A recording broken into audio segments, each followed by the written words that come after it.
Hey guys, how are we doing? Welcome to Walking Boxing. It is Friday, November 15th, 2024. And thanks to everyone that tuned in last night to Fight Week. First episode we've done of that where we preview the big fights and events that are coming up. Last night we had three: Tyson, Paul, Billam Smith and Ramirez, and Akuso and Waterman. So check that out. We'll do that whenever there's some big fights coming up. So thought today I'll jump straight into the last chapter of my boxing journey. Now this is not, when I say the end of my boxing journey, this is just the competition side of things. This is 1998. So I will continue to do videos about different things, different stories over the years. I've got plenty, don't worry. Plenty to keep you occupied, but this is the last year of my competition life in boxing, and unlike the last couple of years where, well, what's that, probably 3 years, where I was a little bit up and down, this was a pretty good year. Look, I'll spoil the story a little bit. It doesn't end particularly well, but it does end well, if that makes sense.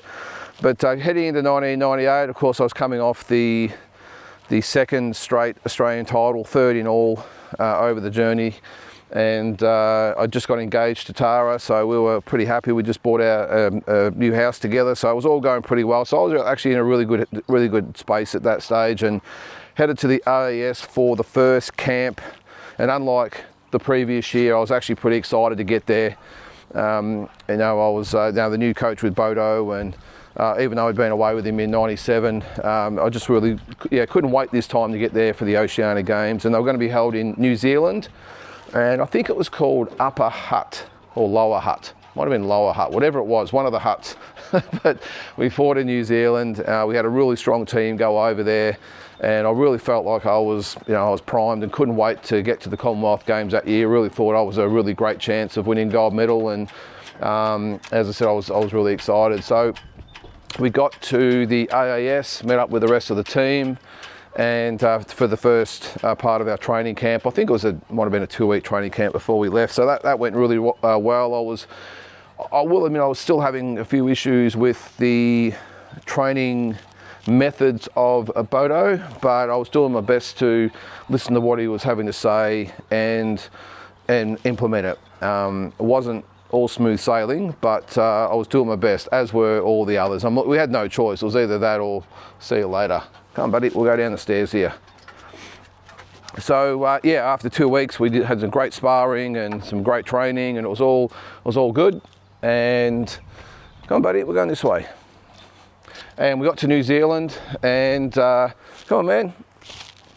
So we got to New Zealand, and it was a really good atmosphere amongst the group, and I was, again, as I said, really primed for a good tournament. So I fought 3 times in New Zealand, and I actually might have been 4 times from memory, but I won all the fights. I ended up fighting a guy in the final for the gold medal by the name of Daniel Codling. Now Daniel would end up going to the Sydney Olympics a couple of years later, but I think he might have been 19 at the time. He wasn't particularly sort of experienced or a senior, I suppose, even at 19 years of age. So I ended up stopping him in the final, I think in the second round. I think that might be on YouTube as well, actually. There's a couple of those fights. I think that tournament is on YouTube. So so after 3 really good wins, including a couple of stoppages, I stopped Daniel in the final. And look, I'll admit, I felt unstoppable. I was in a really good place. I was just ripping through these guys at this level, and really feeling good about myself. And brought home the gold medal from New Zealand. And then we had our first lead-in tournament to the Commonwealth Games, which was in England, the Liverpool Cup. So I went to England with the team, and look, I ended up losing in that tournament, but I wasn't totally distraught about it. I think there was only 3 or 4 of us that actually went to that Liverpool Cup, by the way. I think from memory. No, actually there might have been a bit more. Sorry, I'm thinking of the wrong tournament. We had a pretty good squad. Ended up rooming with Danny Green on that trip, by the way, and we had a ball over there. Really good guy, sort of gelled well with Danny, and I ended up losing to a guy from Northern Ireland, and I'd seen him fight the previous year at the World Titles in Hungary, and he actually fought the Cuban who I think might have won the silver medal, I think, in Atlanta. And he gave him a real good fight and lost a very, very close decision. So I came up against him at one stage in the tournament. And we had a great fight. Now, as I said, I ended up losing the decision, but it was extremely close. And I gave him all he could handle. I just thought to myself, okay, I think I'm finally sort of growing into the type of fighter that can really start to compete, not just at this level, but at world level. 96, nowhere near ready, too inexperienced. Even though I was 22 years old, I hadn't had anywhere near enough experience with guys that I was coming up against. And, you know, I was really confident that I'd learnt, I was developing, and I was on my way. So I lost, as I said, a really close decision to him. Came home, I was still full of confidence for the Commonwealth Games. So strangely enough, even though he was from Northern Ireland, maybe he wasn't from Northern Ireland, maybe he was from Southern Ireland. Is there such a thing? But whatever part of Ireland he was from, he wasn't actually eligible for the Commonwealth Games. So I think it must have been only Northern Ireland was eligible, or whatever it was. But whatever it was, he wasn't eligible. So I wasn't actually going to come up against him at the Commonwealth Games. That sort of made me even more sort of confident that I could bring home the gold. And we got back, and in between that and the Commonwealth Games, there was actually a tournament planned for my hometown of Bendigo. Now, I hadn't fought there in 10 years. And you know, it was a really big promotion. I think we had 1,400 or 1,500 people there.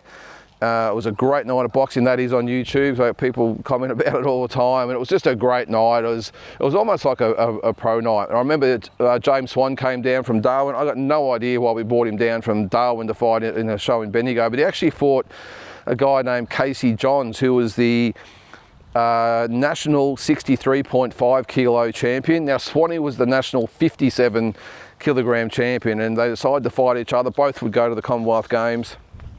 And Swanee, as being Swanee, came down. Now he's fighting 6-7 kilos over his actual weight, but he still had to lose 5 kilograms when he got down to make weight. Just bizarre. But I fought a guy from South Australia named Brett Eckerman. I'd fought him a couple of years before at the Nationals. A really good guy, and I really had a lot of respect for Brett because pretty much he was coming into the Lion's Den, and I think he knew that. I think he knew he was really up against it to beat me in the first place, but to come to my hometown in front of so many people and really, you know, not back away. We did the press. It was almost, as I said, like a pro event. We had the paper, we did the face-off and all that in the paper. It was all that sort of stuff, and he really played the role as well. And I got a lot of respect for Brett because of that. He wasn't the most sort of talented sort of guy, but he was strong. I think he might have been a bodybuilder or something, but it was custom made sort of for me, for my style. And again, yeah, full respect for him actually coming over, probably knowing that, you know, he was a long shot to win. But yeah, so we fought at the Bendigo Stadium in Bendigo, and it was just a great night. The crowd was awesome. I really felt like a bit of a superstar that night, and I ended up stopping Brett in the second round with a body shot. And I think that might have been the first time he said he'd ever been stopped, because he's a solid guy.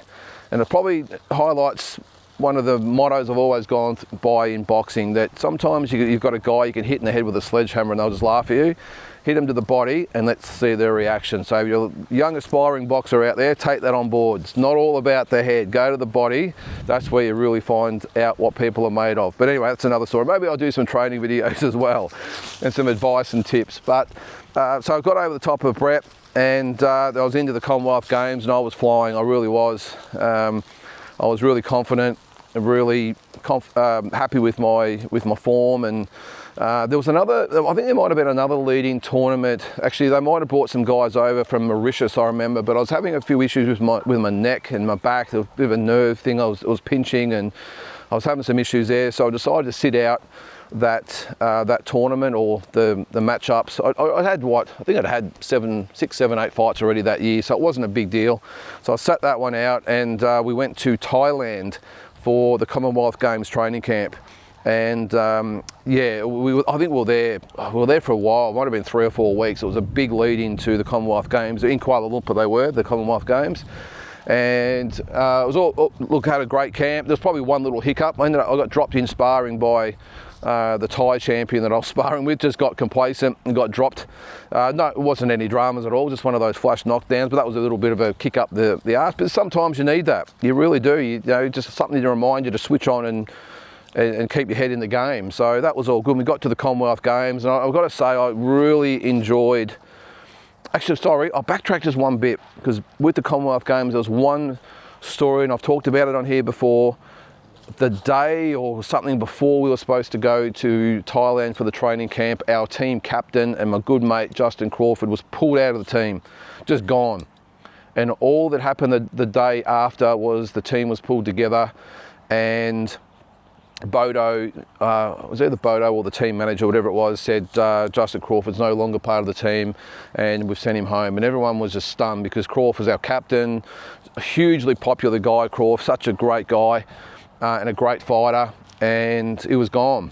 And we found out later that it was allegedly due to concerns about you know, maybe the punishment he might have taken in some of his fights. Now only Crawford can tell that. And I have actually interviewed him on this channel about it, so it's way back, you might be able to check it out, but I don't know the full story, so I'm just gonna skip over that, because I don't want to say something that may be not true, but that's what we were told.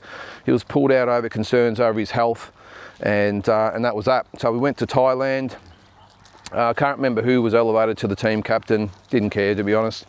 I never saw the need for captains in an individual sport. But anyway, so got through the training camp, got to the village, and I loved it. I had a ball. I was really enjoying it. I enjoyed it so much better than the Olympic Games, because at the Olympics, I suppose the best way to say it is you're a very small fish in a very large pond.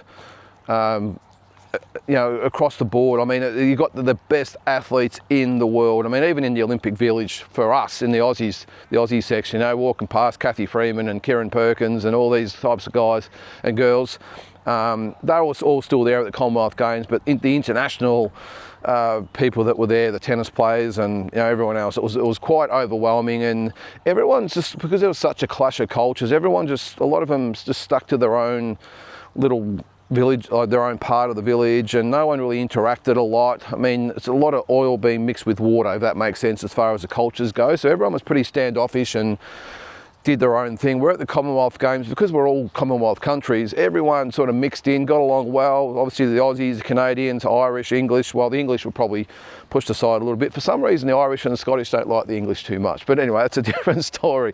But you know, the Irish, the Scottish, the Welsh, were the Welsh there? I can't remember, they might have been, but you know, you get what I'm saying. And it was just a really good environment, and the thing is, I think everyone knew and or thought they were a chance to win, because at that level everyone's got an opportunity. So it was really good. Again, you know, really enjoyed it. The village was a lot, in my opinion, a lot more bubblier and happier and everything else. And the only probably downside of that tournament was that, though, we were sponsored by a company called Prospex. Now I'm not sure whether they're even around anymore. The gear was absolute garbage. I think I ended up giving most of it away, or whatever, swapping it, whatever it might have been. I didn't give any of my Olympic stuff away, because it's all Adidas or Adidas, whatever you might want to call it. Great gear. Prospex was just crap. So if they're not around anymore, I can probably see why. So anyway, that was probably the only downside, but I didn't care. It had Australia written on the back, and that's all I worried about. So I had the first fight was a really good one. I fought a guy from the West Indies. Actually, I'm not going over the proper experience. The Commonwealth Games opening ceremony, we've got to get to that before we get into the competition. The walk out in front of, I think it was about 85,000 people, just absolutely buzzing. I think, again, it was better than the Olympics. I don't know, maybe it's just because I felt a little bit better this time about the whole thing, but it was just an unbelievable experience. I was just riding high and couldn't wait to get in there.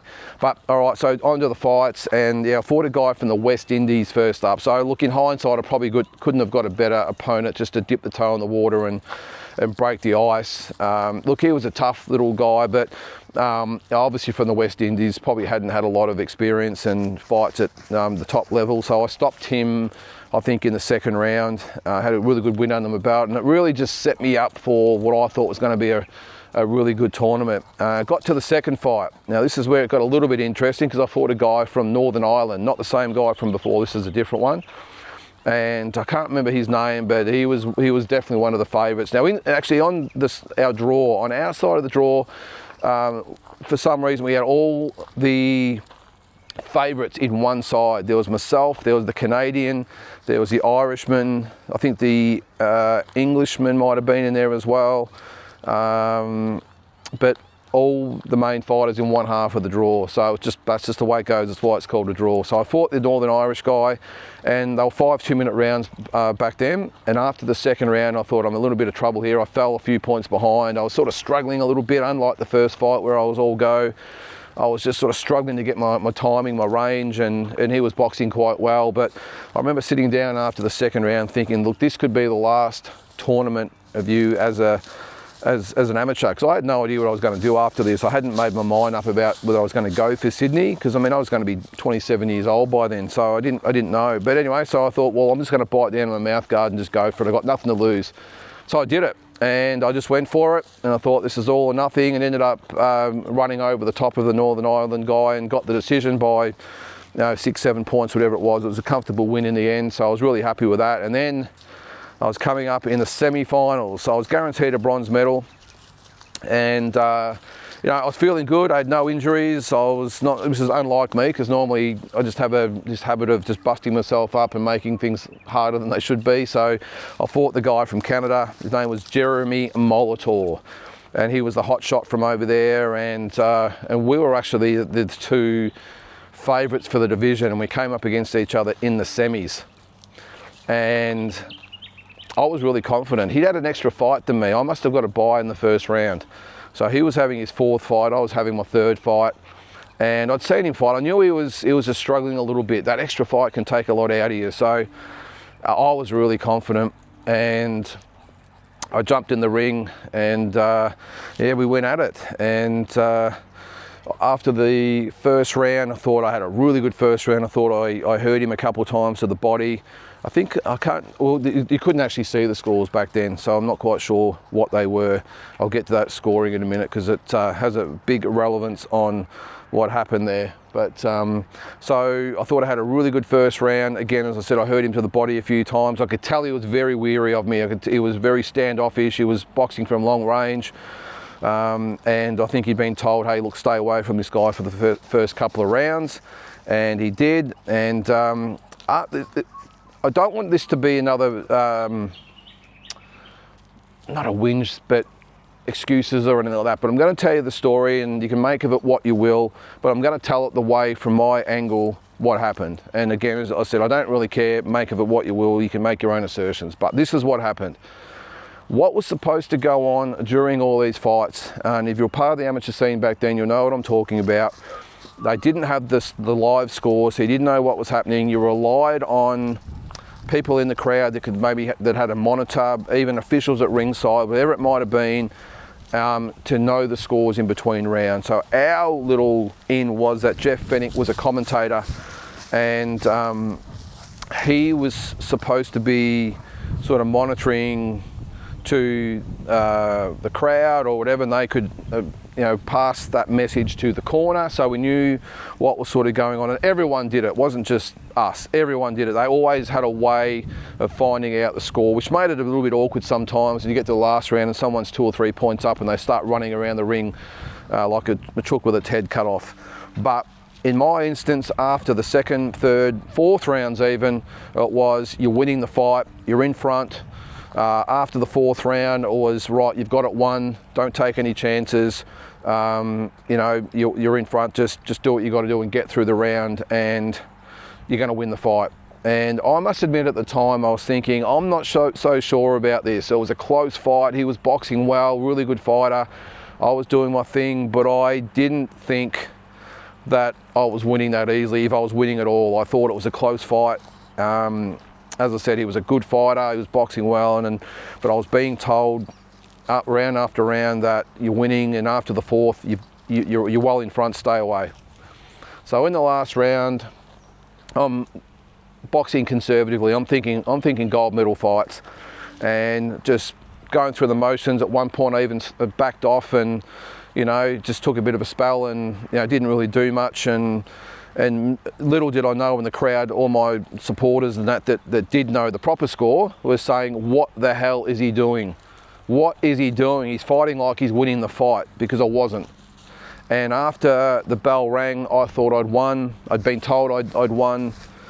And I got to the centre of the ring, and surprise, surprise, not only did I lose, I lost by 10 points.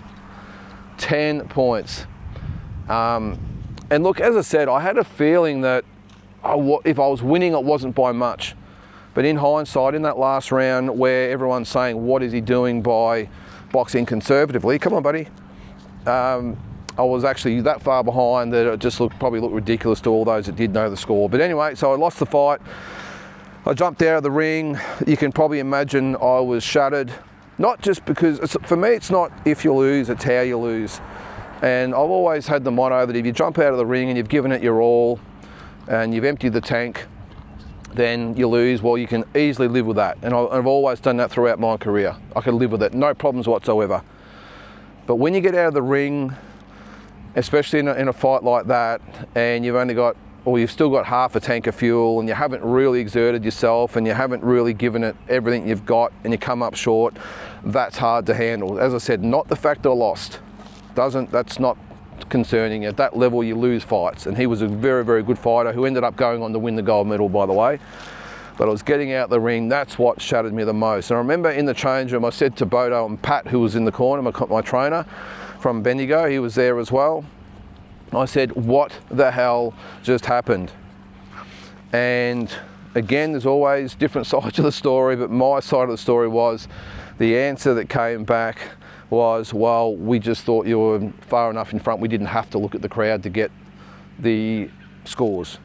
So you can imagine how well that went down. So I felt like a bit of an idiot, to be honest, because not to the extent of Atlanta, but, you know, I had a very, very winnable fight and a chance at the gold medal, and I would have won the gold medal, I've got no doubt, because Jeremy Molitor won the gold medal easily in the final against, I can't remember where it was from, but he'd had a very easy draw, the other guy that fought Jeremy Molitor, and that was a pretty difficult pill to swallow, and that ended up being the final fight of my career. I'd had enough. At that stage. I wasn't quite sure. I didn't want to go pro at that stage. I was 25 years old. I was getting married that year. I wanted to get into business. I did have a quick talk with Jeff Fennick at the Commonwealth Games about maybe going pro. I know Danny Green did as well, and he ultimately turned pro with Jeff, and we all know what Danny did. But for me, I just wasn't quite sure I had it in the heart anymore. I wanted to wait until after the tournament, and then after the tournament, the last thing that I wanted to do was go back into the gym and turn pro. Because the thing with the pros is, more than anything, you are either all in or you're all out. If you're 99% in, that is not enough. You have to be 100%, and I'm sure all those fighters out there will back me up on that. And I just didn't have that after that tournament. I was not shattered or anything like that. I was just, I wasn't mad, I was just disappointed that had happened. So I went back home, got married to Tara. We had a great wedding.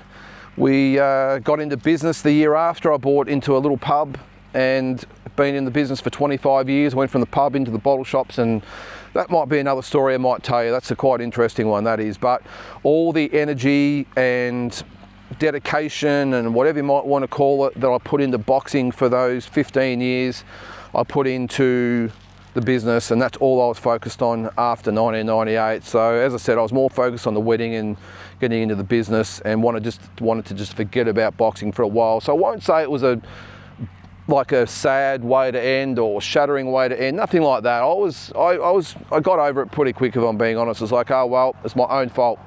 End of the day, okay, my corner was telling me the wrong advice, but I'm the one in the ring doing the fighting, and I chose to, rather than listen to my own instincts, I listened to the corner and I blew it. So I've had to live with that, and it's not a big deal now. And as I said, the Atlanta one was shattering because of what happened there and the circumstance, all that sort of stuff. This one was more like, all right, well, you had your chance, you blew it. you got to move on. You got no choice. You got no one to blame except yourself, and that's the way I've sort of looked at it over the years. And look, it could have a silver lining, I suppose. If I had won the gold medal there, I probably would have gone on to tried to go to Sydney in 2000, but I would have been 27 years age, and there's no guarantees. I could have given up 2 years, another 2 years of my life, and dedicated myself to it. But in boxing, there is certainly no guarantees of anything. And actually, on that, there was a young guy coming through by the name of Daniel Gill. I think it was Daniel, who would have been quite the handful to get over, because he would have been hungry. And look, he won the Commonwealth Games in 2002. He won pro world titles. So it was never a given to even get to Sydney. And I chose to exit at that point. So it's not even though it's not a great way to end the career, I was actually quite content with everything.